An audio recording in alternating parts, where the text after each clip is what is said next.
Hey, folks, welcome to the View Deadline Day special. This is the third deadline day we've managed to do on this channel, which is a shock to me, let alone anybody else. But we're here and we're joined with some pretty big hitters here. We've got Luke from the Ought to Know Better podcast, Kate from Leeds Bird Rant, and Michael Maynard, who is a guest contributor on NBC in the US and Canada, not the US, and a regular on the American Elites podcast with Alex as well. Alex unfortunately couldn't make it tonight. He was going to come, but unfortunately had to drop out. 379-ish in chat. If you want to give us a thumbs up to give this little push out there, that would be fantastic. It's been an eventful day. Do we take Graham Bailey as being any kind of real knowledge on football? Because if we do, he's saying that the Sinisterra deal has hit a snag. I've just seen that. But we can hold. We just add that. Let's get straight into it. Beckett. There we go.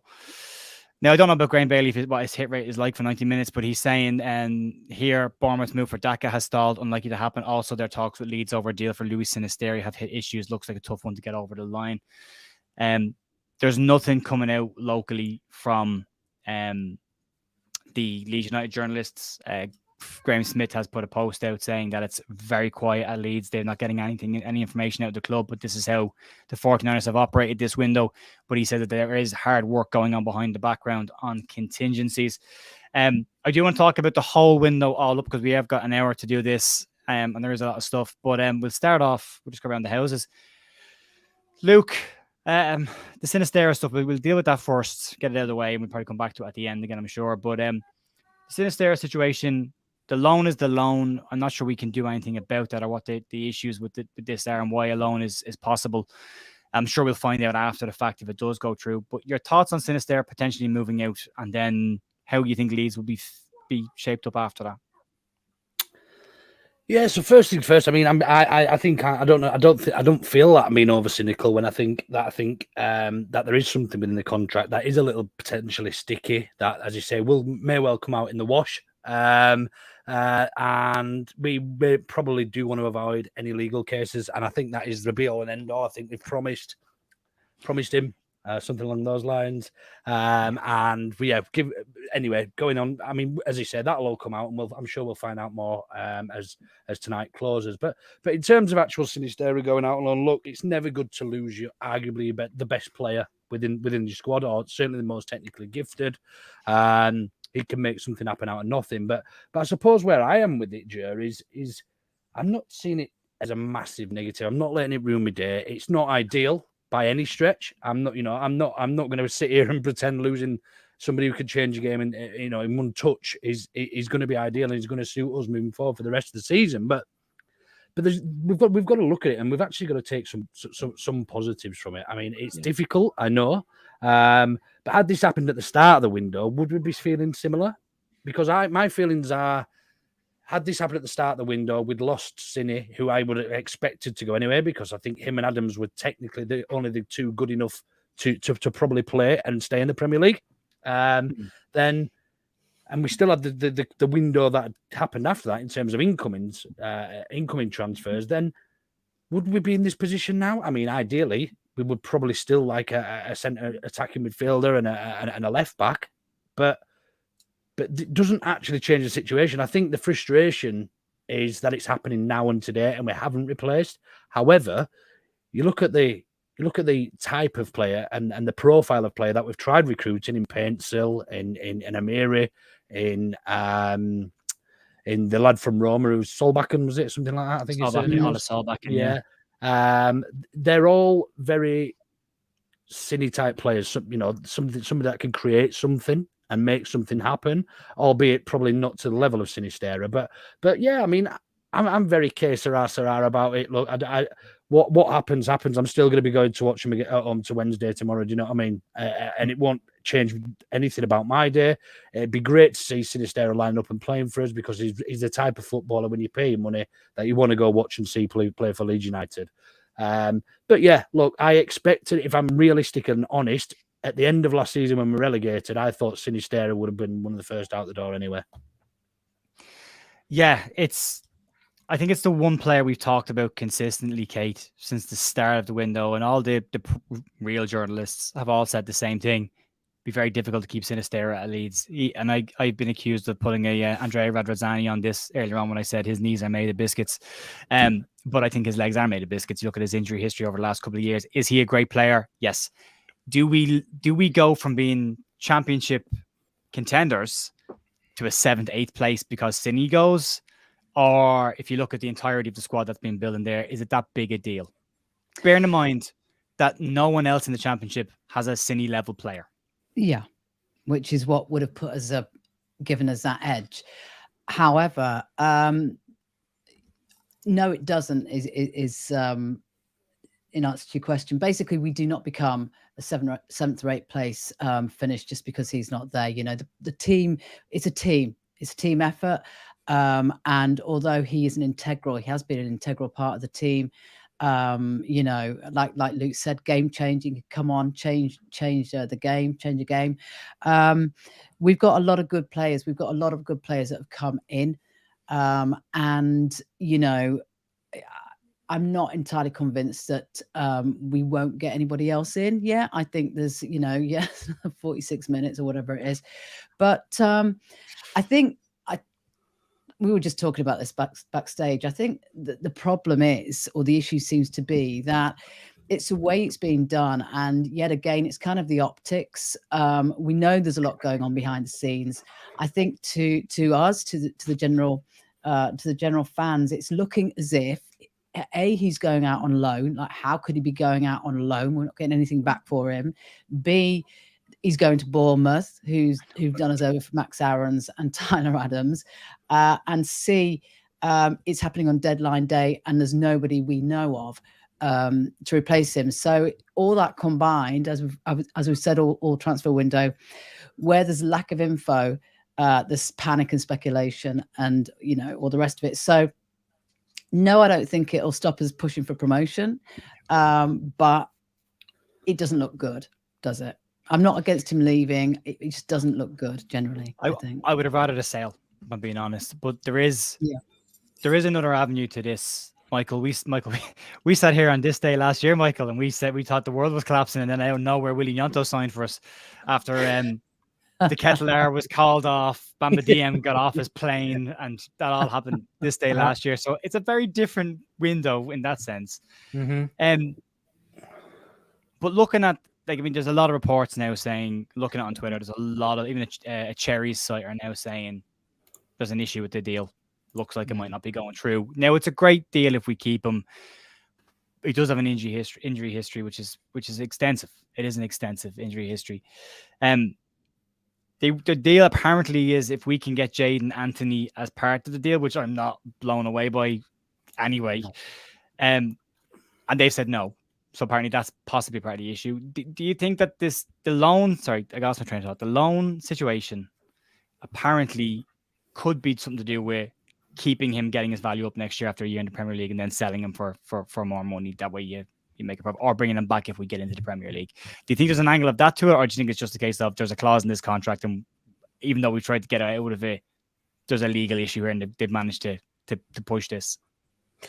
Yeah, I mean, it's funny with Sinisterra because he's a player that so seldom do we ever hear about legal issues floating around in the background as being a problem with a contract. And why was he sitting out for those games? Well, because there was a legal issue, and it was, you know, it wasn't just that he was protesting or he was on strike. I mean, the club was very clear about that with Gnonto as, you know, as a contrast to the Sinisterra situation. So to me, that says there probably is something going on with the contract, and perhaps it's just that it came to a head today. A lot of people are worried about the fact that it happened today instead of yesterday, last week, earlier in the window. But when it comes down to a contract situation, we have to look at, first of all, when did the other clubs come in for him? Like, if Bournemouth only came in today and only decided to push it today and only presented evidence that perhaps the contract isn't as solid as we might think it was today, then maybe the club has to look at that and go, yeah, you know what? Maybe we lose this if it ends up in a court battle. Maybe we lose this. So that may not have been clear until today, and it may not even have been necessary to worry about that until today when the bids start coming in. So whether it's actually a contract situation or whether it's a matter of loaning him out now and maybe getting more value for him later. And of course, some of the news out again, we don't know what we don't know, but some of it is saying that that there may be an obligation at the end of it potentially as well. So a player like that, 2 years into his amortization, if we're going to talk about getting value for money, a player who really only played about a third of the season for us last year, selling him and potentially getting a fee that's any amount more than what we paid for him is probably a good deal given our situation right now. Yeah, there are mixed reports on this. Some people there's one report that says that this is a short-term loan deal in order to complete a permanent move next week. That's where the thinking is, that there's not enough time to get the permanent move done. They're gonna get the loan, push it out, and then complete it, and then make it a permanent deal after the fact. But which has happened before, but it's messy. Have like a deal sheet in place or something. Yeah. So basically, he'll go in on a loan for 6 months, but then during that 6 month period, they'll complete the deal as a permanent signing, and then the next minute of the money. Just out of interest, Joe, when does the loan? When can they loan up until? Is there just an extra hour? Yeah, I think the loan goes to midnight and then it's done. Yeah. Is it? Yeah, so they can still do loans, but it doesn't look like anybody else is gonna leave Leeds. Oh, here we go. Sky Sports. Okay, they're not saying it's off. Sky Sports saying that Bournemouth working on a deadline to sign Sinisterra. Bournemouth are working right up to the deadline to get a deal over the line for Leeds winger Luis Sinisterra. Sinisterra is currently having a Bournemouth medical, but there are still elements of the deal that are not sorted. Apparently, Leeds haven't okayed the deal. He's gone down for his medical, but Leeds haven't agreed to the deal. It's an Adam Wingy all over again, isn't it? Could be an Adam Wingy one. He's down there doing his medical, and Leeds could just turn around. I hope, because we've been messed up and being vindictive here, and I know we shouldn't be, but given the amount of crap we've had thrown at us this summer with players walking out of this club, I would be really happy to just not answer the phone for the remainder of the evening. And do a Swansea. Battery died. We had a really busy morning. There was no charge. There was a power outage in the back. Sorry about that. There's a couple of chats that I just started. There's a couple of super chats that I need to read out. Just to start off with this on a positive note, yes, Sean McGurk is on fire.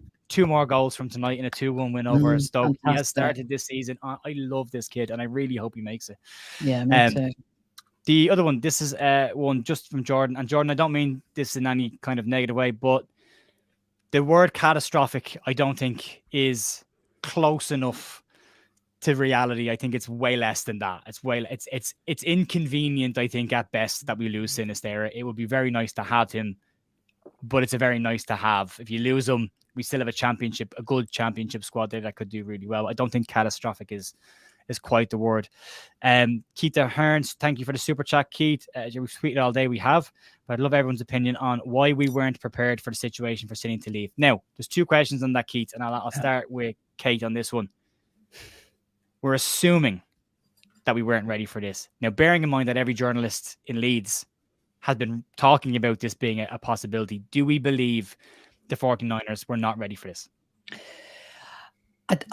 No, I don't. And despite the fact that Daniel Farke said in his presser today that, and I think again, this sort of got everybody whipped up, didn't it? He said basically, unless some crazy Saudi offer comes in, he's quite confident that we're going to keep, although he couldn't give 100% guarantees. So he kind of covered himself. But I don't believe they would not be expecting this. And as such, they're smart. They've shown that through the transfer window so far. And I do think they would have been expecting it. However,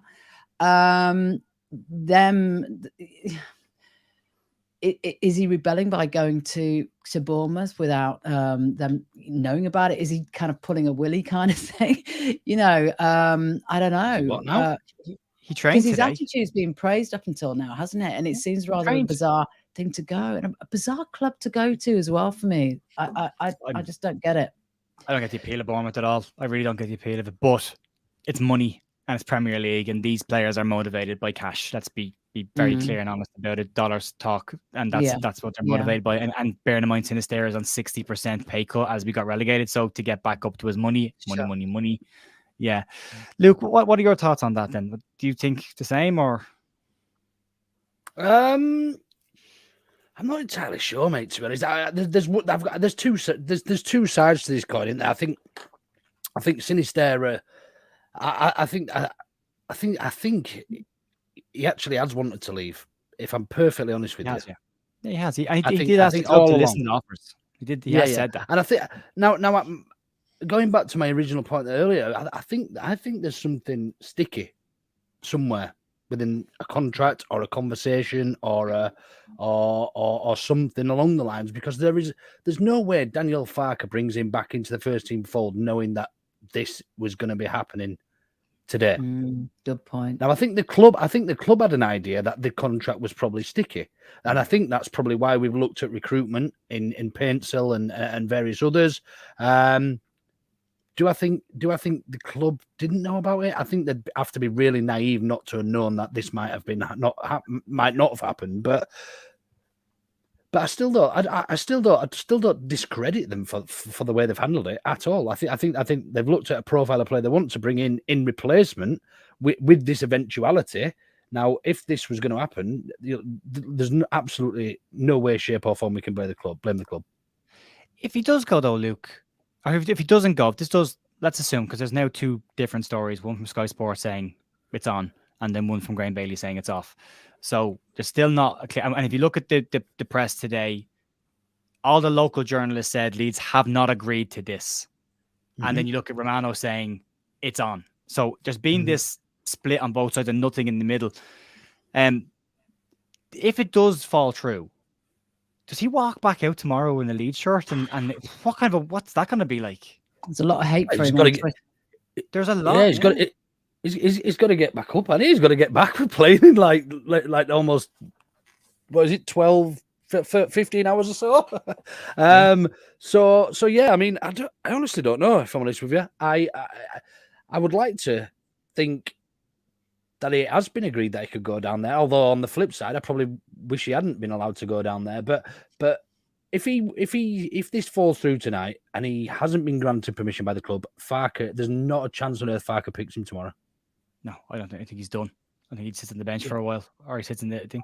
Michael, the Gnonto stuff, fans, myself included, and I Joe gives me stick for this because I'm badge first, and don't you dare disrespect Leeds. Whatever you do, if you do, I'll hold it against you until you die, and I will. I've no problem saying that.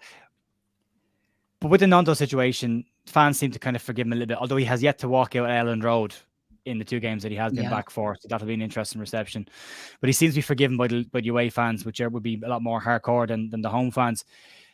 The Sinisterra situation has been much lighter in terms of, well, he hasn't refused to play. We separated him from the squad, legal issue. He was distracted. We made the decision. Farke took it on his own shoulders. But now, given this, that he's headed off down for a medical, if it falls through, surely he doesn't get a good reaction from the fans tomorrow. No, I don't think he would get a good reaction from the fans, but I also think that might be due to people leaping to conclusions a little bit as well, because we don't know why he's down there. I mean, presumably it's because he wants to move down there. It's but not for the beach. That's how for it sure. came about. Yeah. Presumably we don't know how it came about. So what I'm thinking is that, Jack Harrison went down for a medical to Leicester and sat there, and we hadn't quite agreed to get it over the line at that point, but we'd give him permission to go down there on the chance that it could go through.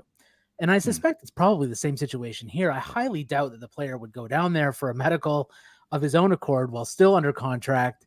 I mean, that's just asking for trouble. And especially if there is a legal issue floating around in the background, like, way to shoot yourself in the foot then by going ahead and sort of going against your contract to try to engineer something like that. So, I think probably he's there because there's a deal to be done, but there are certain conditions that haven't been met. So if Leeds haven't said yes to the deal, it's probably because we want a player in exchange. It's probably because there are terms that we haven't yet agreed on.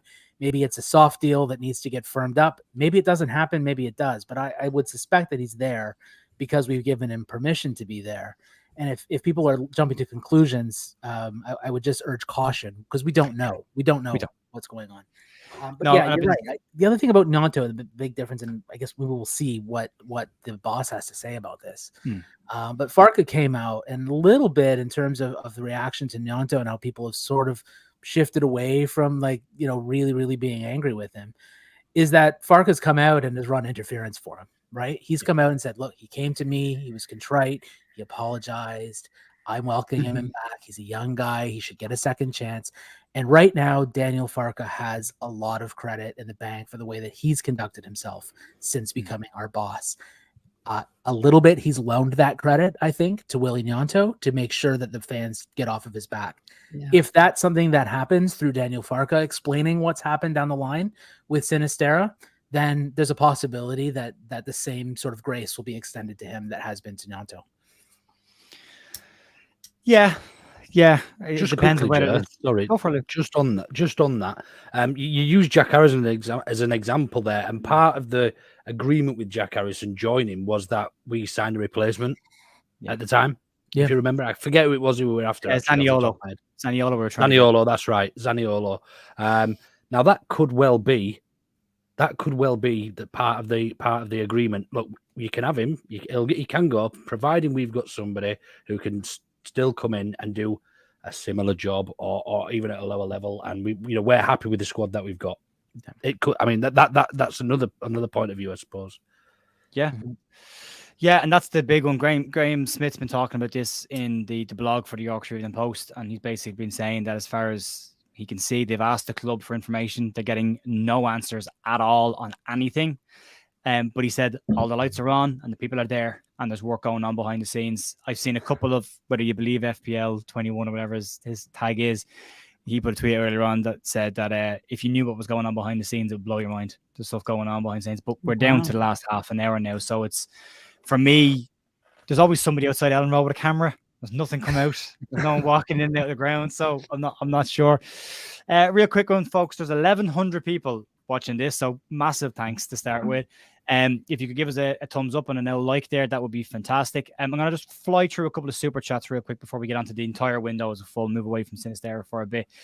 Pete Barr has just become a new member of the channel, joining the members on together. Thank you very much, Peter. I really appreciate that. Not another Leeds podcast. How are you, lads? Why has it taken so long and wait until the last day? I don't think it has. I think it's just a case that this is what everyone does. You get your deals done the last second if you can and try and force things through at a better price. We did it yesterday. Chronicles. If it's all stalled because we wanted somebody from Bournemouth, that suggests that we have control. So why are we even considering it then? Loaning out a player on the final day, it's so contradictory. I get that, but I think it's a case of trying to get something out of nothing. I think it's a case of we're going to lose the player anyway. Let's see if we can do a deal here and get something back from them. Also, thanks for all the super chats. Lev, sell him. If you wanted a big club, that's fair enough. But Bournemouth only bought it about money. I agree with that as well. And then we've got Dave. I want to know at the lights on Eleanor. Apparently they are. Just on there, and Number Leeds has joined. Thank you. Sorry, Luke. Come. Sorry, Joe, to interrupt. Just on the I've had a few people come at me with that. We need the money and get the money in for him. Why do you think there's nobody wanting to pay for him? Why haven't we had any cash offers? His injury record, and he's going to cost too much for that injury record. Yeah. That's. I think it's as black and white. Well, it's simple to you and I, and it is as black and white as that. Yeah. But I'm sorry, Anthony's become a member as well. So these are flying in and trying to keep up with them. Yeah, I think it is that black and white though, Luke. I think some people are trying to make it more of a conspiracy theory than it probably is, to be fair. I don't think it's that complicated. I think it's a case of there's a really good player there. Clubs have sniffed around them over the course of the window. Crystal Palace had a look at him as well. Brentford have had a look at him. A couple of clubs in Europe had a look at him. Feyenoord dipped their toe in earlier on the window to try and get him back, then realised they couldn't afford him. So when you put the two of them side by side, people have looked at him and gone, how much? And then they've looked at his injury record and then go back to last season. I said this to Joe earlier on. And it doesn't take away from how talented a footballer he is. So whatever I say here does not take away from that. But he had 0 assists last season as a winger. Yes, he had 8 goals, but no assists at all in the entirety of last season in the Premier League. And he wasn't available for half the matches because he was injured. And then towards the back end of the season, every time he fell over, he was taken off straight away. So he started a total of 13 Premiership games last year. Do you know what I mean? That's a third of the season. Yeah, where he was available to start. I think it's as black and white as that. Then I think clubs just looked at him and it's not worth the risk. We pay 40 million for a guy who could do his ACL again in the morning and then he's out for the season. And then, but you could also look at that the other side, flip that coin and say Leeds want to get him out for 40 million because he could do his ACL in the morning and we don't get any money for him. You know, so there's two sides of this. I'm just checking a tweet from a guy that's a message that I get sent from a fella, and he's usually pretty. There you go. According to the Yorkshire Evening Post, Louis Sinisterra is now odds on to stay at Leeds. I'm just saying that. I want Rid now. You've talked about his injuries. Is he?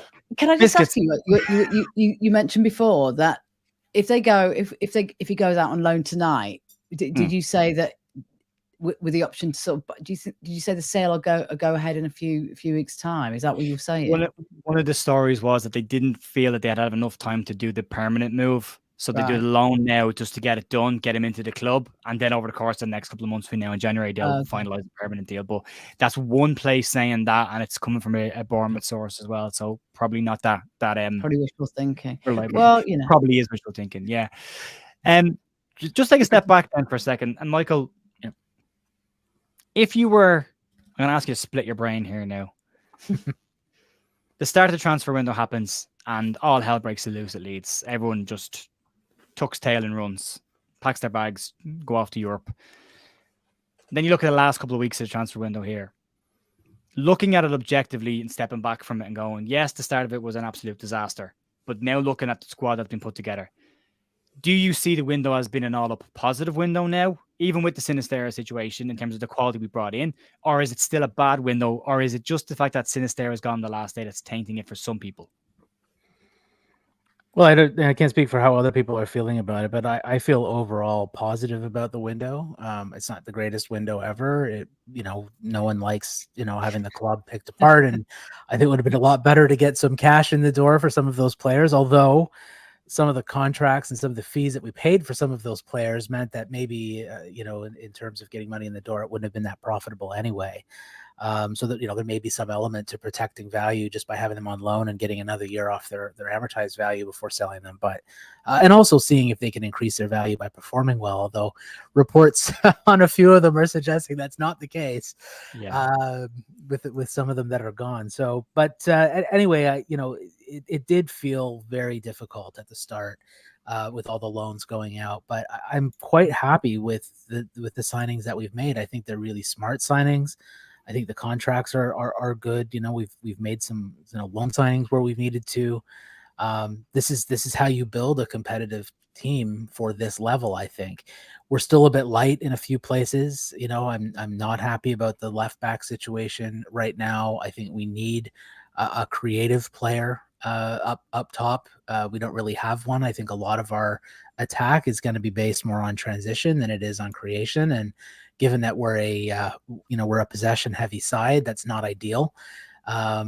But it's difficult to get it perfect, to get it done perfectly at any level, frankly. So I would say it's overall positive, not as good as it could be, but I'm mostly satisfied with how it's gone. And whether Cine goes or not today, I don't think that really taints it significantly for me. No, I don't think so either. Give me 2 secs because I got to turn that off, get that brand off the screen. Jack Rossier, reporter at The Sun, is saying the following. Patson Daka move to Bournemouth is now off. Kiefer Moore is no longer leaving Bournemouth, and deal for Luis Sinisterra is now also unlikely, with Leeds unable to replace him. So it appears that Leeds are making the call here. If Leeds can't replace him in time, they've called it off. And I think this is sale value. Like that would make it look like sale value, Luke, wouldn't it? That would look like a case of giving to the Premier League side, let him play for the year, get a sale value up, and then if we go up, great, we have him. If we don't, sell him. Yeah, absolutely. I mean, worst case scenario is we have Sinisterra back next season, and that's not a bad place to be in. Best case scenario is he's then worth 45 million. I mean, realistically now, what's he worth? I mean, we paid 25. Injury record, anything similar to that and above, I think would be a sensible offer right now. And I think Leeds probably would have taken that if somebody was to offer it. But yeah, I mean, there's not really much of a negative. City stays all goes for me at the minute. I mean, I can see there's obvious positives that we'll have arguably the best player in the league if he stays. If he goes, we've still got a strong front line. We've still got enough astute signings in this window to counterbalance that disappointment, shall we say, on the last day. So I'm very Sirrah about it, Jer. I'll be honest with you. Yeah, because I mean, Kate, have a look at that lineup there. I know that's not a bad window, is it? No, not at all. And I think when you look at what they inherited, when you look at all the upheaval we've gone through, the players we've lost, probably for the best in the main, and you actually look at the astute deals that have been done, arguably the best striker in the championship in Pirro. We've got Ethan Ampadu, amazing bargain in my opinion. And you've got Jed Spence on with a cheap loan fee, and Joe Roden. I think, you know, if you look at them all, that they are, it's a good set of players, and you know, add them into the mix of, you know, the players we've already got. Archie Gray, we've got, you know, Gnonto staying now. I think, you know, all things considered, it's been a really positive window. I think the last minute kind of look, like I said before, the optics of this aren't looking great, but yeah, I mean, I'm perfectly happy. And Ilya, of course, Gruev, who until a few days ago I hadn't heard of, but yeah, I mean, he seems a really good player. So, and I trust Daniel. I do trust Daniel Fark. I think he's you know, he knows what he's talking about. He knows the situation. He's not a mug. He's not stupid. And this will have been this would have been sort of planned for, I suspect. So yeah, I'm perfectly happy with it, to be honest with you. And I really, really like the look of it. I can't wait for the game tomorrow. And it's so long, apart from last week, since I've actually been saying I'm looking forward to watching a Leeds game. And I'm so excited. So yeah, I'm happy. And I actually, as Luke said, you know, Cine has to go. He has to go. My beef was, like I mentioned earlier, but you know, at the end of the day, it's not going to really affect our chances. The same way as Jack Harrison going to Everton isn't going to save them from relegation, in my opinion. So yeah. Someone said it in chat there, and I can't find the thing, but I agree with the sentiment behind it, and it's that these players are not leaving for ambition, because if you look at the clubs that they're going to, none of them have left for ambition. Jack Harrison going to Everton is not an ambitious move for a player that was linked with Newcastle 12 months ago. You know, you look where Newcastle are now, and you look where Jack Harrison has gone now. Louis Sinisterra, Tyler Adams going to Bournemouth. We talked about before we came on, 11,000 fans in the stadium. That is not ambition. That is not moving to a big club. I said to a Bournemouth fan earlier on who got involved in Joe's stream, your trophy cabinet consists of runners-up at Football League trophies. You know, you've won nothing. You've done nothing in football, really. You've got a fantastically well-run club that's come up through the ranks, and credit to you for that. But you're not a big club. This is not a club that I would imagine a player leaving to go on and further his career and be ambitious by going to an Everton or a Bournemouth, considering the state that Everton are in right now and where Bournemouth are. For me, these are just money moves, and I'm okay. I am all in for players who don't want to be here and you know are chasing cash to go and play somewhere else. Go, because your heart's not here, and I want players to play for Leeds that actually care about Leeds United and will run through a brick wall. Yeah.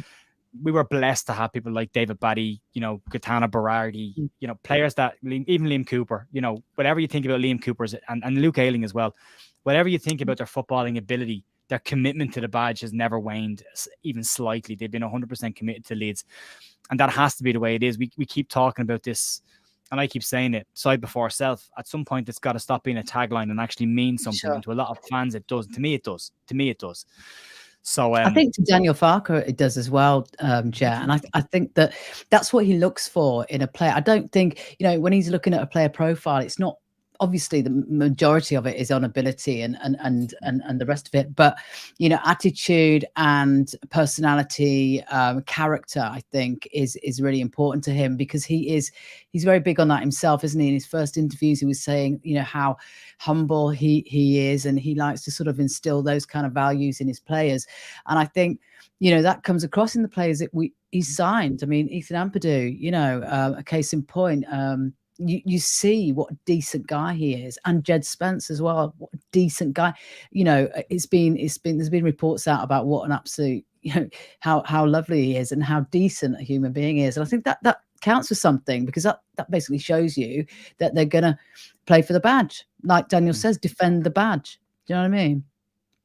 Yeah. And it has to be. Michael, that's the number one thing, hasn't it? I mean, you look at the squad that we put together. Ethan Ampadu, 4-year contract. Right, Carl Darrow slightly less. Sam Byram slightly less. But then you've got Joe Rod and Jed Spence on loan. Two good defenders. One attacking and one a very good ball playing centre back. Then you've got Joe Perot has signed a 4-year deal. Gruev has signed a 4-year deal. Kamara has signed a 4-year deal. That's commitment, because you're signing a 4-year deal at a championship club. That has to be what we want, isn't it? Oh, absolutely. Completely. We want players who want to be here. That's another reason why I would say that I'm not super upset about all the outgoings in the window, because you want players who want to be here. You know, that's not to say that, you know, it doesn't smart a little bit when very talented players walk out the door. Of course it does, because you know what they can offer in terms of quality. But At the same time, if a player's heart's not in it, if they're not committed to it, who's to say that their performance levels are going to be what they ought to be? So you definitely want to have players who want to be here, and clearly we have that now. And by the way, Kate, I have to echo and amplify everything that you were saying. I think that's right. I think that's right about Daniel Farka. I think it's right about the players we're bringing in, and that was also a value that was important to Marcelo Bielsa. Yeah, I think a lot of people that come into this club in terms of managers, when they talk about what Leeds United is, and I'm going to get my soapbox here for a second, but they talk about what Leeds United is and what it means to people, and we talk about it as fans, but I think we can be, not necessarily people that are on camera here, but a certain bunch of fans can be a little bit flip-floppy with whether, Leeds is the biggest thing or it's not the biggest thing. You look at certain managers that have come into Leeds and they've really bought into the ethos of what Leeds United was supposed to mean, what Don Revie built, what Billy Bremner stood for, what John Giles stood for. These people that actually meant what they said. And you listen to Daniel Farke, and I hear Bielsa. When I hear him talk, I hear Bielsa, all to be a truest translator. But I hear the same sentiment. I hear the same things. And they genuinely come in and go, Leeds United is a big club. It shouldn't be where it is. It's a massive club, and I want to get it back to being there. And Farke will have seen the adoration that Bielsa got by getting Leeds back to the Premier League, and he'll know if he gets Leeds back to the Premier League, that's probably bigger than getting Norwich into the Premier League because of, and then keep us there and build on it. Phil Hay tweet. I got to stop now because someone's just said God. That. Don't do this to me. Don't just say Phil Hay. No, it's awful. My heart sinks every time I hear that. Sinisterra, less than 20 minutes to deadline, and no one wants to call it. Down south for his medical, still ongoing. Could be a deal sheet scenario. You made me look at it for that. I'm upset with you. What's the deal sheet scenario? Is that where they ask for an extension? Yes. Yeah. I got it. There we go. Let's bring up Joe Shop later on again because that was mental. Jerry, I love you, but you were bothered on Joe's chat. Yeah, thanks. Appreciate that, mate. Yeah, I just got annoyed, and I got annoyed at some of the fans' reactions on Twitter.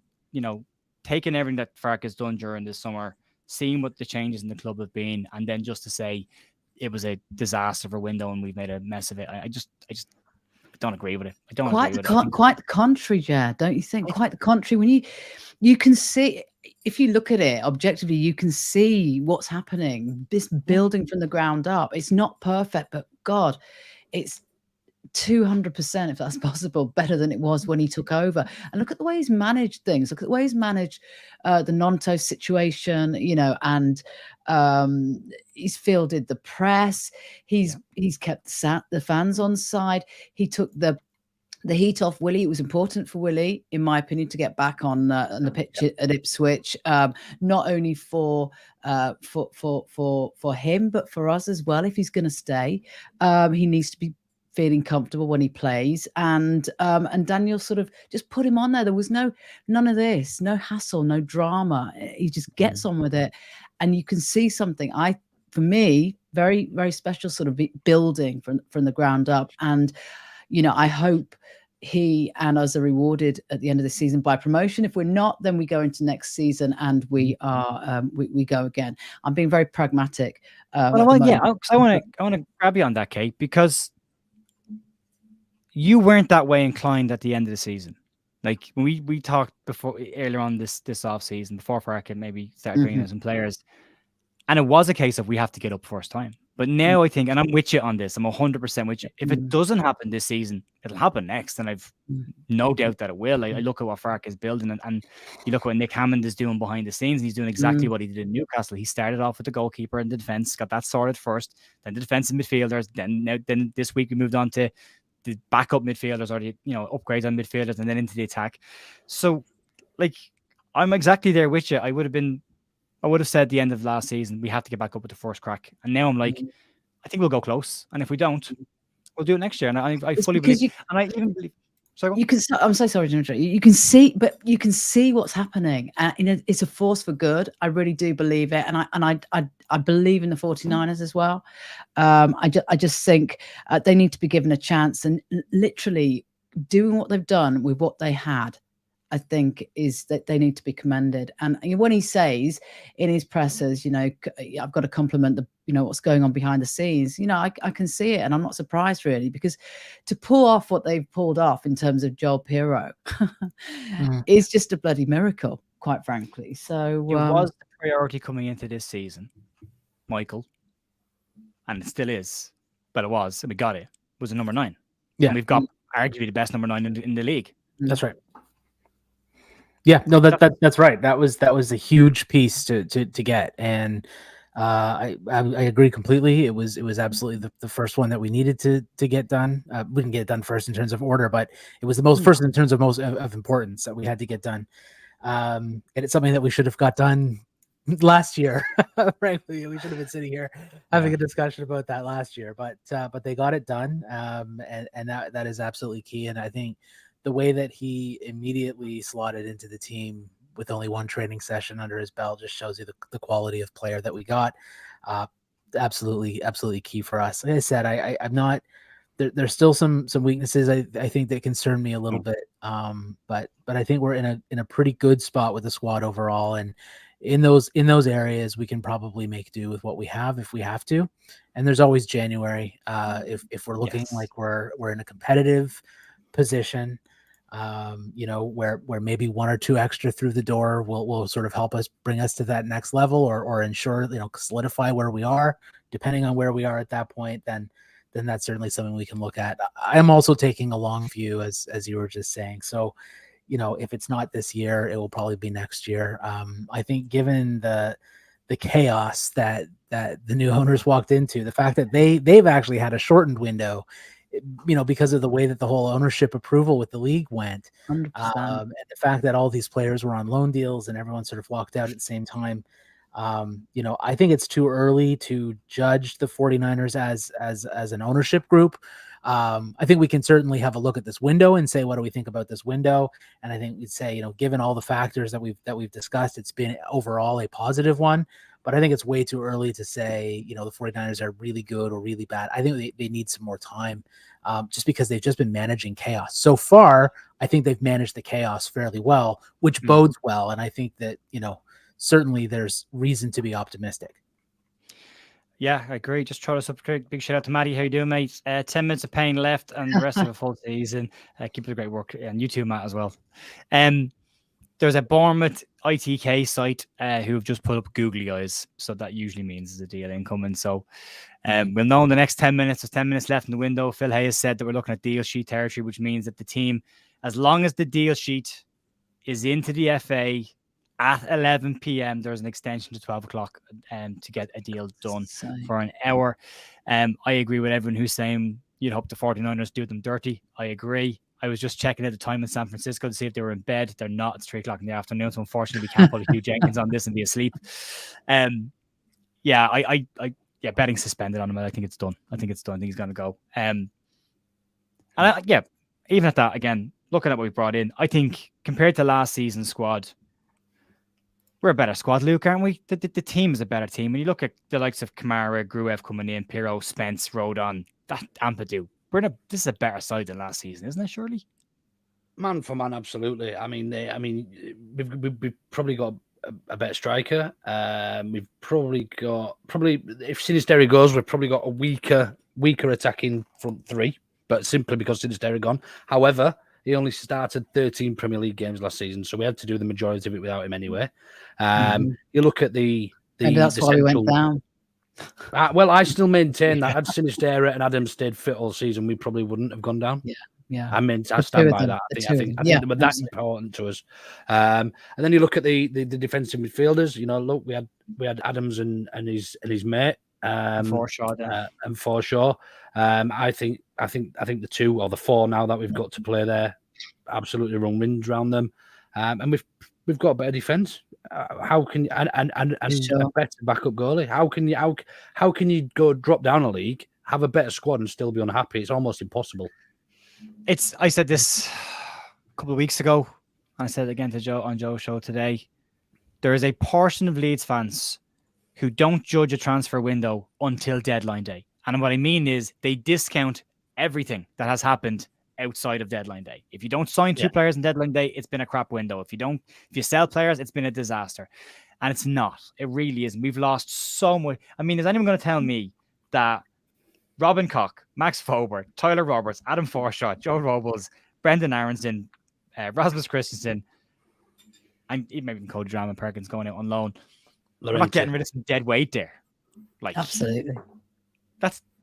we now know what we didn't know last year. Last year, we looked at that squad and went, that's a good window. We spent 100 million. And then you go, what a waste of money, because we've signed all the players we brought in now for less than we paid for Tyler Adams. I know. Combined. Which amazing. is, so if you look Which at is what the good 49ers business, brought isn't in it? from it, Good business. I was just going to say the exact same thing. If you look at it from a business perspective, we got 3.5 million for Rodrigo, and we got 26.9 million for Adams. Okay, so that's what 29-ish, 31 million, and we've spent 27. So from a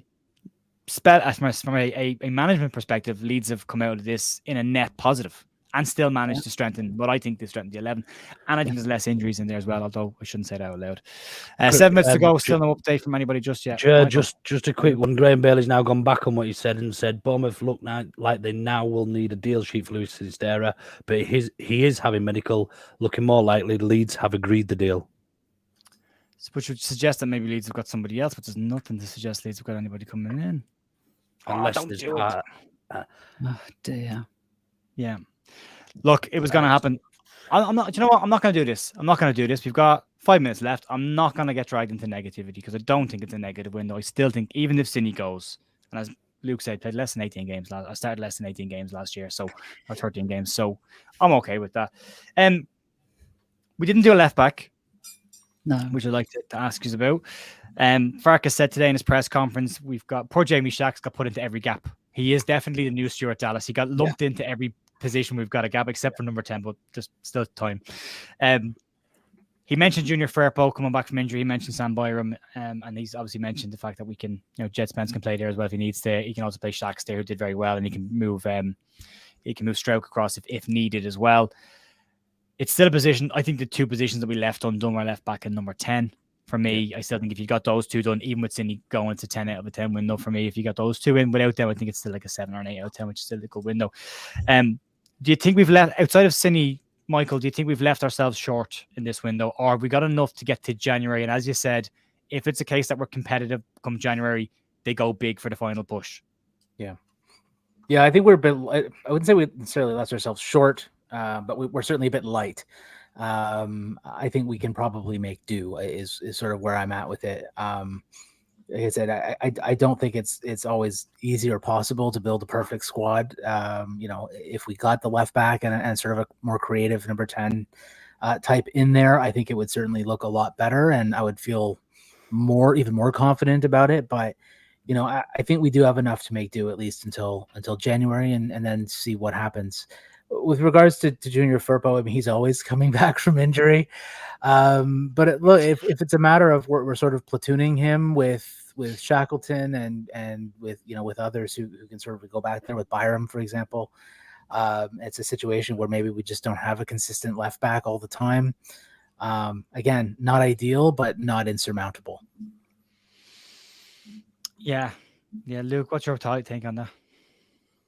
On the left back situation, I had a conversation between the guys off the podcast actually the other day about which was our most important position for the rest of this season in terms of sort of how to improve the squad. If we could only improve in one of those, left back or centre attacking midfield. Now, my argument was and I know you're going to come on to the centre attacking midfield, so I won't go into it too much. But my argument was that was more important to us based on Fark's style, and the success he had at Norwich. However, I completely heard and understood the left back argument, but when I looked into it, if we had a fully fit squad, we have got no less than 5 or 6 players that could play that position. Yeah, with Yelder, Struik, Dallas, Shackleton now, and Firpo. Yeah, is that everybody? Mm-hmm. I think that's everybody.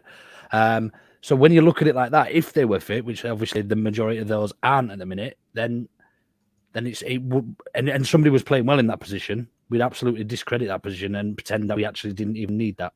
It wouldn't even be in a conversation if somebody was playing there week in, week out and doing a job. Byram as well.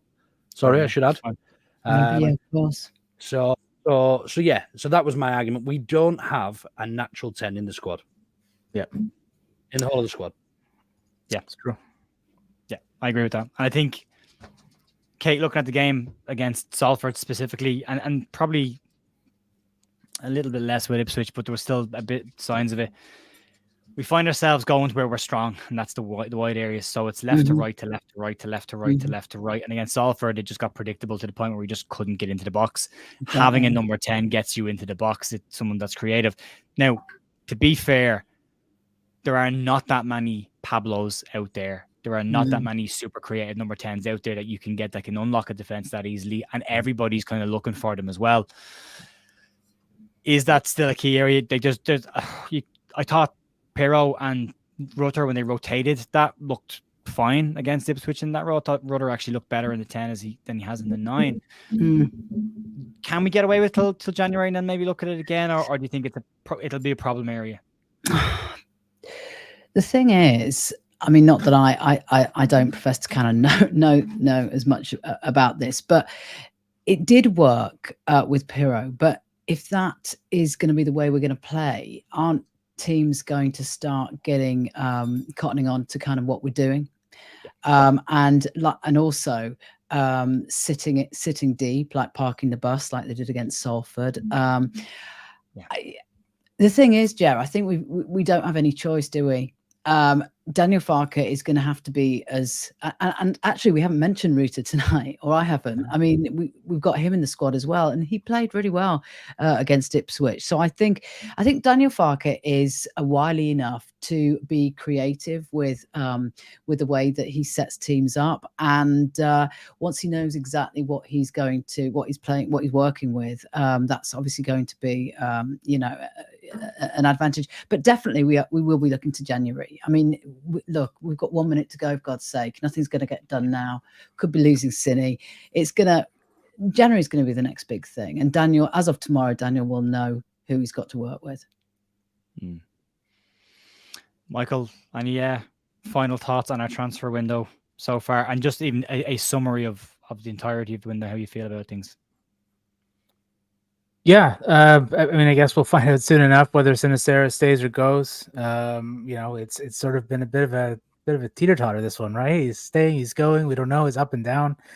But again, my view of this window does not hinge on that particular transfer, whether it's in or out. I think it would be great to be able to retain a player of that much ability and talent, someone that can make and create something out of nothing, usually for himself, not for others, but still, he's got a goal scoring record that you can't argue with. And certainly that's helpful at any level.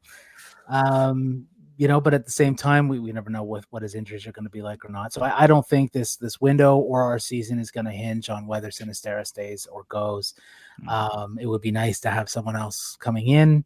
But again, I would say it'd be better to strengthen in a different position than the one that we'd be losing with him anyway, if possible. So I'm overall satisfied with how it is. I'm ready to roll on and see how the first half of the season goes from here on out. I think the stability will be something that will do everybody, and including Daniel Farke in particular, a big favor. We need that now. We've had a lot of chaos, and not just this year. Like the last 2 seasons prior to this one have just been absolute chaos. So it'd be nice just to settle in and see how it goes. We know what we have, and we now have a plan in place. And clearly we just need Daniel Farke, who seems like a guy who knows what he's doing, to just roll out with that plan. Yeah. Luke, before I get your take on the window in a summary, Simon Flynn just asking what situation with Costa is. The Saudi Pro League window does not close until the 7th of September, so there's another week in that, and Costa is expected to go back to Saudi. So that's what's expected there. The window is closed. We're just waiting now to find out whether the deal sheet has been requested or if they've asked for more time. There are some people saying a deal sheet has been requested and it has been agreed to. One Bournemouth side saying Lewis to Bournemouth is looking more likely, and Leeds have agreed to the deal. Someone else is saying that Anthony is part of this deal coming the other way. That's still being rumored, so we wait to hear on that. Phil Hay, with 21 seconds ago, said, well, that's the deadline. Still waiting to hear either end to confirm which way this has gone or is going to go. Deal sheet would allow more time to complete, but not been confirmed yet. Now saying that someone else is saying that Jayden Anthony is part of Sinisterra deal, but we're waiting to hear the final. Now, he has got 30 odd appearances in the Premier League under his belt. It should be said from last season as well. I don't think he's better necessarily than what we have, but time will tell. So all we got to do now is just wait and find out. Luke, as a entirety of a window, and just to say, I've never been more happy for a window to close, ever. Me It's been, too. I've hated this window, every second of it. Even the good things weren't good for long. I blame other people for spoiling it on me, because every time I got excited, there was a group of people that just drag you back down again, and I hold it against them. But Luke, your thoughts on this now as an entirety of a transfer window now that is closed, and let's assume the worst here, assuming Sinisterra is gone. Your thoughts on the entire Can I window? just interrupt there for 1 second? I'm so sorry. Can I just interrupt? It's just Graham Smith, local press in Bournemouth, expressing doubt over the Louis Sinisterra deal. Yeah, that was there a bit ago. Oh yeah, that was a minute ago, Joe, wasn't it? 60 seconds ago. As opposed to 30 seconds ago. Massive in a window. Anything could happen in a minute. Carry on, Luke. Carry on, mate. I'm going to find out we've sold 4 players in the next 20 seconds. You know what I mean? Sorry, Luke. Ed. Yeah, no, I think honestly, from memory, I don't remember there being a madder transfer window across the board, and that's simply because the Saudis have now become part of it, and you've got players going there for silly money, which is then inflating prices. But I think that if you look at the context and the level of signing that we've made and the prices we've paid for those signings, we have been nothing short of astute. I don't think we've done any bad business. I mean, look, we've signed a couple that we've yet to see, but we know the ability of Jed Spence. We know what he did in this league only 2 years ago with Forest. We Gruev, yeah, Ilya. I think he pronounced himself Groove. Yeah, Groove. I know very little about. I don't profess to be a knowledge on Bulgarian footballers. Similar to Camera, I've got a couple of mates who support Rangers quite sillily, shall we say, and go to the games and get into a little bit of trouble here and there. But yeah, they say that he was their best player on the field for a season, probably 3 seasons ago. I think it was 2 or 3 seasons ago. But he's totally lost that form. But if we can find anything like that form, he'll be very impressive for us. And then you've got the lads that we've already seen, your Rodons, your Ampadu's, who have been absolutely great signings. And for the money, I was talking about how relative money is in football and earlier on to one of my pals. And one of the things he said to me was it doesn't matter how much you pay for players and how much you sell players for, as long as you're replacing them with value. So the example I used was selling Tyler Adams, who played half a season last season, for 25 million, and replacing him with Ampadu, who's 22 years old, for 7 million, who's got 44 international caps. The business has just been so sensible across the board, and like it or not, the Sinisterra fiasco isn't going to ruin that. So I think if Sinisterra somehow managed to stay, I think it would have been a 9 out of 10 window, probably a cam short. I think if he goes, unfortunately, that drops down to an 8. I still think it's been one of the best windows for a very, very long time. Yeah, it's been said an awful lot. I know the word aggressive has been thrown out by the 49ers, but if you look at this, Joel Perreault on his own is a very aggressive move. Like, that's a ballsy move to make and to beat off competition. There was interest in the Premier League in him as well. You've brought in internationals. You've got Glenn Kamara, who I've described as an average midfielder, and I get a lot of stick for this because I talk about it in relative terms. If you look at the Premier League, or even look at Scotland, around the players there, world class. No. Around them, outstandingly great players. No. But at their level, they're all average players. They're good players. Average is good. You need lots of average players in your team to have a good squad. You need 7 out of 10 players, and that's average. That's okay. Average is good. You need it. Kamara fits the bill in that mold. He's got experience in Europe. He's scored in a big stage. He's played in Ibrox in front of one of the most hostile crowds you will ever play in front of. And coming into Elland Road, that can be daunting for a lot of players. So that adds to that. I would see that as a pretty decent signing as well. And I think Joe Roden and Jed Spence are aggressive as well, as is Ethan Ampadu. I don't think anybody would have thought we'd have signed any of this caliber of players in this window, and we've gone and done it. And we've done it without ripping the club off and putting us into a financial situation where you look at how much money we wasted last year on dirt, absolute dirt last year. And I think for me, it's a strong one. Kate, where are you at with the whole thing? Your thoughts on the window and your final thoughts on it, I suppose. I think you're absolutely right regarding how much money we wasted. it was so profligate what happened under Orta, paying ridiculous amounts of money with players that ultimately were not good enough. Well, we're not good enough, let alone to play for Leeds United, and players with little character really when it came to it, because none of them were committed to the club. And when you compare that to what we've got, what we've done recently, I think that over the last sort of transfer window now, it would be a shame for City to go, but Luke's put it in context with the amount of games he's played, the amount of games he's missed. Really, is it going to be that much of a loss for us? And considering what we have done, we have been aggressive, like you said, Jay. Pirro. I mean, God, who'd have thought? I actually had a feeling. I did a thumbnail with Pirro on the front because I thought we were going to get him, and it didn't happen. So then I changed it, and then he literally they signed him a couple of weeks later. So I kind of had confidence, but yeah, we've done all right. And I think I'm just reading some of the tweets on here, and they're vile. People are spitting. Well, whatever they spit.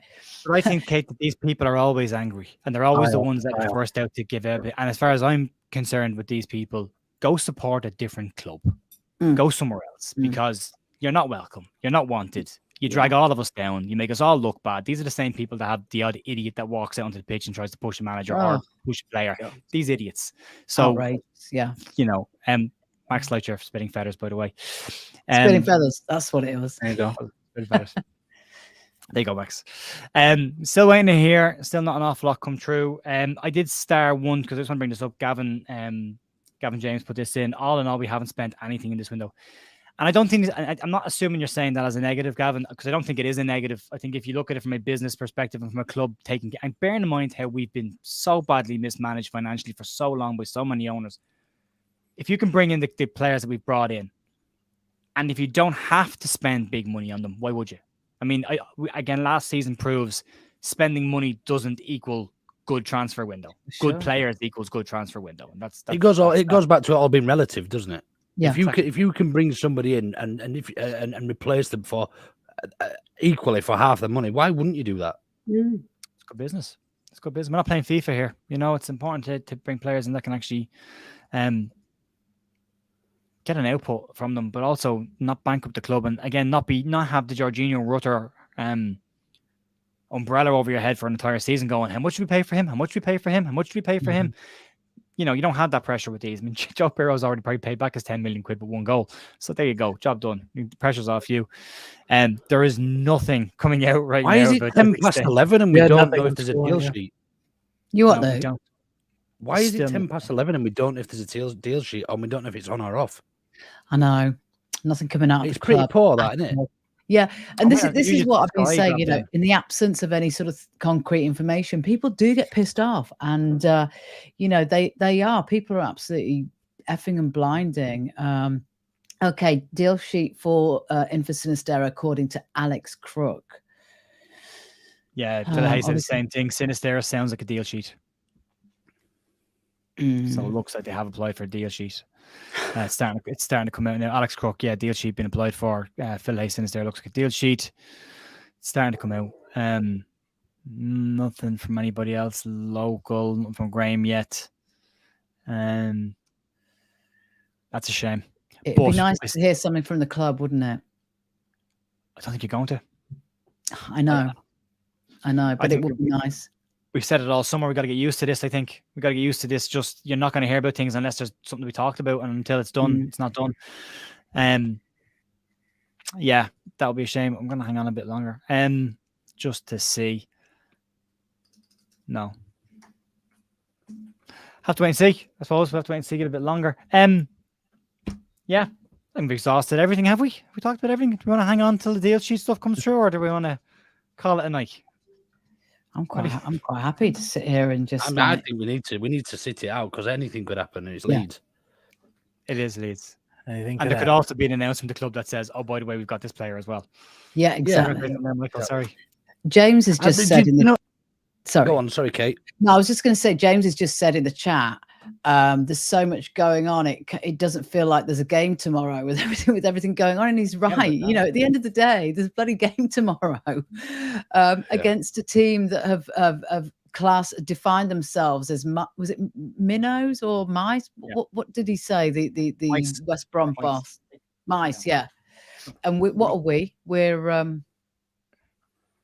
how did he describe us? It was basically implying that we were a massive club and they were a tiny little club. And mice and lions. Yeah, and we're the mice. We were the lions, and they're the mice. So yeah, we do have a game tomorrow. It's been really distracting because every week it's been the same. It's like, oh, by the way, there's a match tomorrow. Oh, by the way, there's a match tomorrow, and like we keep forgetting. But under 21's played tonight, and everyone forgot about it completely. You know, the future of the club. You know, it's stuff. There's still nobody officially has confirmed this. Phil Hayes saying it sounds like a deal sheet, but there's no confirmation of it being a deal And Jacobs has just put Louis Sinisterra to Bournemouth has gone down to the wire, more to follow. YEP has said deal sheet is reportedly in. Yeah. Local press and Sinisterra. 80 days they get transfer window, 80 days, and they can't get it in before 11 o'clock. Yeah. Dominoes. We get the old tropes thrown out now of irons in fire, dominoes waiting to fall, ducks in a row, blah blah blah. Love your tweet. Drama queens are all out again. Didn't take much. They came out this morning early. It really doesn't take any kind of small bit of bad news for all hell to break loose, doesn't it? I mean, yesterday we signed 2 players yesterday, and people have been screaming, "Who are we signing today?" We signed 2 yesterday. 2 yesterday. You know, it's only been 24 hours. You know. It doesn't take a lot for a certain group to come out and start mounting off, but it's a shame really, because I think anyone with a sensible approach is looking at this and going, pretty good window, not ideal that we lose Cine, but still a good window. Crack on now, let's get into the games. And I'm really excited to see what we come back from the international breakout when we've got, you know, you'll have Pineda back from injury, you'll have James back from injury, you'll have, I don't know what the situation with Bamford is at all. Nobody's talking about Bamford at all. He wasn't even mentioned in the press conference today with injuries. Didn't even come up. Unless he's included. So when we come back from the international break, I think this team is in a much stronger position than it is now. And the one thing we've never talked about is Jamie Shackleton's come back in this year and he's been excellent. And he wasn't here last year, so that's an additional player if you want to look at it that way. And Archie Gray this season, another midfielder, has made the breakthrough, and he looks like another player. So Connor's having a baby. What is new? Let's not get dragged into drama territory. Connor's having a baby. I never go on Connor's channel when I'm feeling like emotionally like fragile. Do you know what I mean? I never watch it. I don't. Sky Sports apparently announcing the deal sheets in now. Yeah, Romano has just said the Patson Daka move from Leicester to Bournemouth is off. Because Leicester are keeping him. They're not stupid. Good player, Daka. Daka could still go to Saudi. It's still a possibility their players could still move to Saudi in the next couple of weeks. Here we go. 2 minutes ago. Phil Hay. Talk that Jaden Anthony comes the other way from Bournemouth if Sinisterra move goes through. Leeds didn't want Sinisterra to exit without a replacement arriving. So it looks though Jaden Anthony is coming potentially the other way to Leeds. So we have. What do we think of Jaden Anthony then, guys? He's not a bad player. He's not a Louis Sinisterra. No. He has not a bad experience.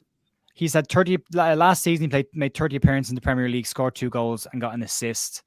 In the FA Cup, he made 1 appearance, and in the EFL Cup, made 3 appearances, scored a goal. And that's 34 games last season, 3 goals in total in the Premier League, which is not bad.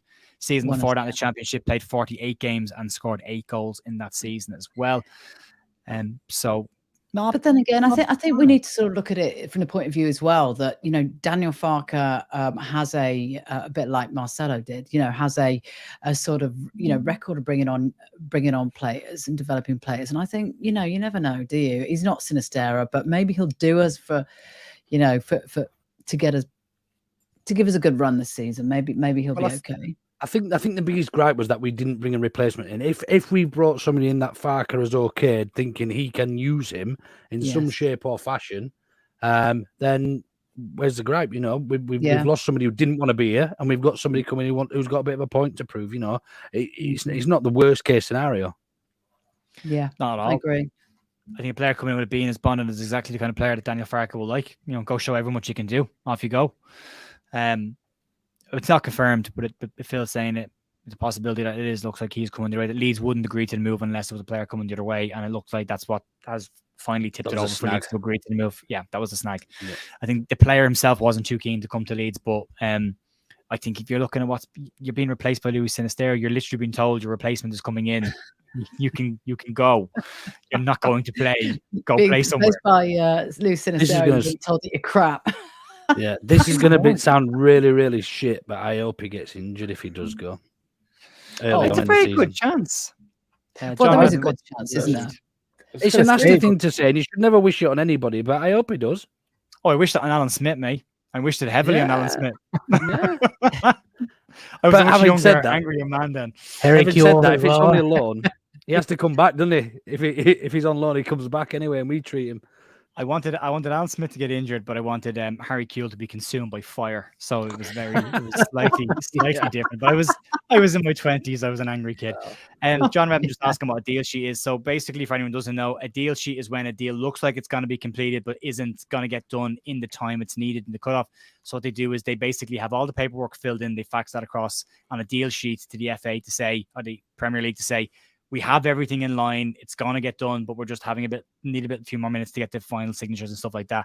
And more often than not, the Premier League will agree to that. So, that's just what the situation is there. Just a few stats on Jadon Anthony for Bournemouth when they were last in the Championship. He played 45 games, 8 goals and 7 assists, created 71 chances, 80% pass accuracy, and then dribbles, tackles, and that, which aren't that important. That 80% is important because that's in the Daniel Farke area of pass accuracy. You look at all the players that are brought in, most of them are in the 80% bracket of pass accuracies in their careers. So he's got a certain time. I remember Ben Watson used to be at Watford, and I remember years ago when they were in the Championship, Leeds were looked at him, and everyone was saying, if you want a midfielder to keep your team ticking over and to move the ball, Ben Watson's the perfect player. I think he had 92% pass accuracy, but it was slightly before the time where anyone actually looked at that and thought it was important. And Ben Watson was like one of the most consistent players in the league. I think it was Ben Watson. Might not be, but I think it was him. But he was one of the most consistent players, retaining possession of the ball and moving it well. So you look what Farke is bringing in. These are players that can retain the ball, which is important to how he wants the system to be played. It's all about ball retention as well. So, yeah, I mean, if it is Jadon Anthony, fine. I'm okay with that. You know, I mean, we've got replacements. We've got somebody who knows the Championship. Yeah, and he's got Premier League experience. So that's pretty decent as well, isn't it? Yeah. More than Sinisterra. He's got more assists than Sinisterra last season, yeah. And more games as well, hasn't he? If he way more games. Only played 18, 19. It could be a very astute move, couldn't it? Because at the end of the day, Sinisterra goes there, his value hopefully goes up, and if we get back in the Prem, maybe he comes back. I don't know, but if this guy's decent and you know, like Ilya, like Groove, you know, 80-90% passing accuracy. I mean, his percentile stats were good, weren't they? Blocks, interceptions, and tackles. So yeah, you know. Yeah. Yeah, no, I agree. Graham Smith, deal sheet o'clock according to Sky Sports. So the clock ticks on. Reports earlier on in the evening suggesting Bournemouth's 23-year-old left winger Jadon Anthony could be part of this, which might make some sense of the delay. Fair to call this wait an anxious one. So I would imagine if Anthony is coming the other way, he's done his medical in Bournemouth. And that's been sent through to the club because that's what happens on deadline day. They do the I just signed an if you don't want it. The guy joins like a dodgy MOT. Yeah, it's fine. God, I don't know. We should have sent Firpo down the sky as the Sinisterra. That's what we should have done. There you go. There's Sinisterra. Sign him. With your Firpo. Helder Costa. Helder Costa. Yeah, two players Costa, just go. Throw Paddy Bamford in. We'll give you Costa, Bamford. Who else? Yeah, we'll take one off you. So yeah, yeah, it's not the end of the world. I really don't think it's the end of the world. I still think it's reasonably decent. I can handle Anthony coming in. I'm not blown away by it, but I can handle him coming in. When you replace the Sinisterra, because it's better than having no replacement, isn't it, Jay? At the end of the day. Correct. Yeah, correct. I completely agree with you. Yeah, it's important just to get players that want to be here and flesh the squad out. So there we go. Whether or not he wants to be here, though, imagine. There's a lot of differentials that could still go wrong. I mean, there's Jadon Anthony not passing a medical. There's Jadon Anthony saying no. Leeds have signed an agreement for an extension. That doesn't mean that things have been ironed out. If they were going to be ironed out, there's a chance that could have been done before 11 o'clock. Oh, he's So they're refused still- to come they're to still us, talking. apparently. That was said earlier on today that the player Addison refused. said he's refused to come. Yeah, that was earlier on that he'd refused to Oh, come. right. Didn't But want to come. imagine That's just what it- being that's- told at sort of late on a Friday night, right, you're You going know. to Leeds. I mean, you know, I'd be like, well, actually, I quite like football. Well, I mean, I wouldn't, but you know. Yeah. I've just seen a great tweet. If you said about Sinisterra leaving, just tell yourself we still have him, but he's injured. Oh yeah, I get what you do. Yeah, I get that. Great tweet. I think Farke was doing a bit of that earlier on when they were saying, "Do you think you'll keep Sinisterra?" And that he's like, "Yeah." I think a lot of that was just, you know, they're not going anywhere. No one's leaving. Just this say, but I'd be shocked if he wasn't aware of the situation at all. Me too. Oh, Getafe have signed Mason Greenwood. There you go. That's your club. Disgusting animals. Gutter. Oh, Gross. it is, isn't it? Yeah. That's disgusting. Oh, it's God, gross. I've just searched Sinisterra in Twitter, and Fabrizio's tweeted 10 seconds ago, deal sheet for Sinisterra, but now optimism to make it happen with Bournemouth. And the amount of people who've copied and pasted that tweet Was their own. Yeah. ITKs, mate. ITKs. Correct. Yeah, there you go. There's your Luke referenced these earlier on. Well done, all day Leeds for putting these together. Jaden Anthony for Bournemouth in the last championship promotion. 45 games, 8 goals, 7 assists, 71 chances created, 23 shots on target, 80% pass accuracy, 46 successful dribbles, and 31 tackles. Might not be Sinisterra level, but could provide strong cover. I would agree with that as well. So, yeah. Look, it's experience. It's not like we're getting an unknown entity coming into the team at this point, is it? So, you know, yeah, I would look like that'll be done. Sinisterra to Bournemouth. Lewis. Oh, here we go. Lewis Sinisterra is a Bournemouth player done right now. All good. Loan completed. So there we Where's go. that? Official. Luis Sinisterra is now a Bournemouth player done right now. All good. Loan move completed. Rocco's not happy. Dick. I would have loved to have seen Romano get a second one wrong in this window. I was waiting on that. He deleted the one earlier, didn't he? Put it back up. He put it back up. Oh, did he? Yeah, he took it down and he put it back up again. Yeah. We just need to wait for Leeds to confirm whether Jaden Anthony has come the other way.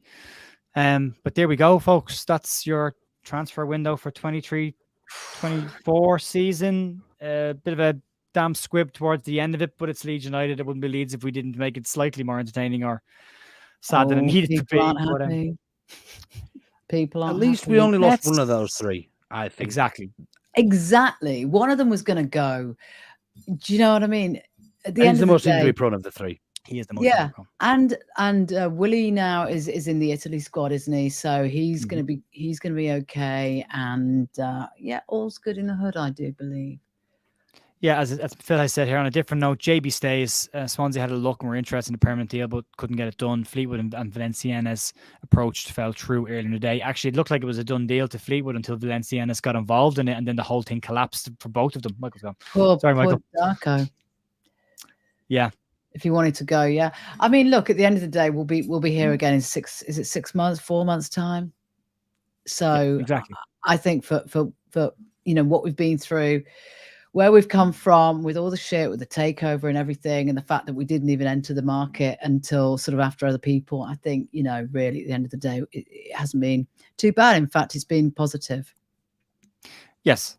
And we'll see where we are in a couple of weeks' time when they come back from the international break. Say we get on tomorrow in the match against Wednesday, then we come back after the international break and we'll see what this new look Leeds United squad can actually do on the pitch, because since the last game, there's question marks whether the new players can play tomorrow, but between the last game and this one, we'll have 3 brand new players in that squad. Spence, Groove, and Kamara will be all involved in that squad. So, I think once we get back from the transfer window, or once we get back from the international break, we can have a proper look at this and see where Leeds are as a club. And I think we'll be fine.